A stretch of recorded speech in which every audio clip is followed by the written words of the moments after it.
दिग्विजय पूरी तरीके से पागल हो जाता है जब सोहम और रानी को शांत दिखता है और उसे बहुत बुरी तरीके से मारता है। चीजें कॉम्प्लिकेटेड बनती है। और बात करें एपिसोड की स्टार्टिंग की, तो एपिसोड की स्टार्टिंग कैंप के बाहर से होती है। अब यहाँ पे सोहम और रानी इंतजार तो कर रहे होता है कि शायद कुछ टाइम हमें यहाँ से निकलना होगा, शायद कुछ बस मिल जाए। लेकिन दिग्विजय भी यहाँ पे पहुंच जाता है। लेकिन जहाँ सोहम होता है ना, वहाँ पे कुछ लोग होते हैं जो डांस कर रहे होते हैं और वो लोग फोर्स करते हैं इन्हें डांस करने के लिए। अब ये डांस करने लगते हैं। इस चीज को जैसे दिग्विजय देखता है ना, वो पूरा तोड़फोड़ करने लगता है और आते ही सोहम को मारना स्टार्ट कर देता है। यहाँ की वीडियो वायरल हो जाती है। अब यहाँ पे समझाना चाहता है दिग्विजय रानी को कि तुम जो इस पे भरोसा कर रही हो ये बहुत ही गलत इंसान है। हालांकि रानी बताती है कि तुम गलत कर रहे हो और जल्दी से जल्दी कर घर जाते हैं लोग। घर पे भी सबको पता चल जाती है कि दिग्विजय ने बहुत बुरी तरीके से सोहम को मारा है।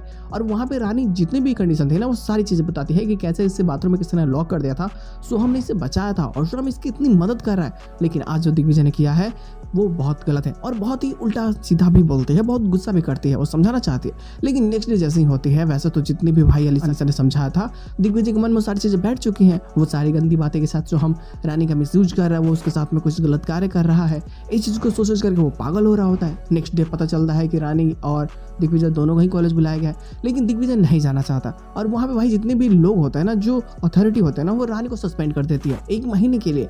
इसका भी गुस्सा रानी के ऊपर होता है और वो दिग्विजय को ही सुनाती है। और यही सारी चीजें और ज्यादा कॉम्प्लिकेटेड बन जाती है, क्योंकि जितना इसने मारा था ना सोहम को, उसके कारण उसकी बहुत ही ज्यादा रेपुटेशन डाउन होती है और काफी बुरा भी उसको लगता है। और यही कारण होता है कि वो दुश्मनी पे उतर जाता है और बाद में दिग्विजय से बदला लेने के लिए वो उसके पेशेंट को जानबूझ करके मारता है। और तब दिग्विजय के ऊपर में जो आरोप लगता है ना, इसका फायदा पूरी तरीके से अनीसा को भी होती है, क्योंकि अब रानी के कारण ये जो टेंशन में था और टेंशन में ये सारी चीजें हो गई, सबको यही लगता है। लेकिन सच्चाई तो किसी को पता नहीं होती है कि उस पेशेंट को मारने वाला कोई और है। तब 4 मिनट रानी जब करेगी तो पता चल ही जाएगी। और वैसे तब तक तो दिग्विजय को अरेस्ट कर ली होती है पुलिस, क्योंकि वो पॉलिटिशियन होता है। उसका बेटा पूरी तरीके से प्रोटेस्ट करने लगता है, कार्यकर्ता प्रोटेस्ट करने लगते हैं और तब पुलिस के पास में कोई दूसरा ऑप्शन नहीं था दिग्विजय को अरेस्ट करने के अलावा। और फाइनली भाई अब अनीसा बेकोसी होती है कि रानी को सब लोग गलत समझने लगता है कि रानी के कारण उसका दिमाग इधर उधर हुआ और उस पेशेंट की जान चली गई। लेकिन रानी कैसे दिग्विजय को बचाएगी, ये सारी चीजें और ज्यादा ही मजेदार होने वाली है, जो काफी बेहतरीन और काफी मजेदार होगी ही।